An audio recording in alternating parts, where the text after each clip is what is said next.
প্রতাপ সেন বলছেন? বলছি। আপনার কাছে একটা বাড়ি আছে, চৌধুরী নিবাস। হ্যাঁ, আপনি ঠিকই শুনেছেন, কারণ ওটা চৌধুরী নিবাস নয়, ওর মালিকানা পাল্টে গেছে, শুধু নামটা পাল্টাতে বাকি আছে। ওই বাড়িটা আমি কিনতে চাই, কিন্তু ওটা তো আমি বিক্রি করতে চাই না। মোটা টাকা দেব। আপনাকে তো আমি বললাম বাড়িটা আমি বিক্রি করবো না। 2 কোটি পেলেও না, 3 কোটি ফেলেও নয়।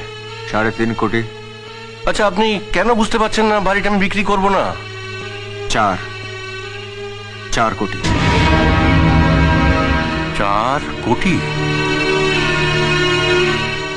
আপনি কে বলছেন বলুন তো? 4.5। 4.5? বাড়িটাতে কি এমন আছে, মানে আমি বলতে চাইছি। দেখুন, ফোনটা রাখার আগে আপনাকে আমি শেষ দাম বলতে চাই, 5 কোটি। 5 কোটি? দাঁড়ান দাঁড়ান, আমি আপনাকে নিরাশ করতে চাই না, কিন্তু তার আগে একটা কথা আমি জানতে চাইছি, আপনি আমার সঙ্গে ঠাট্টা করছেন না তো?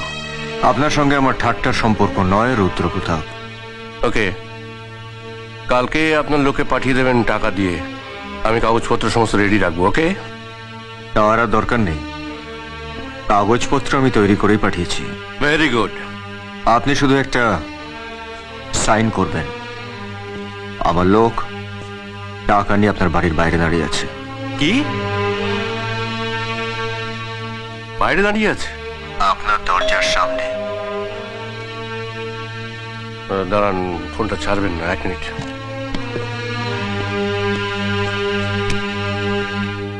Good evening sir. Good evening.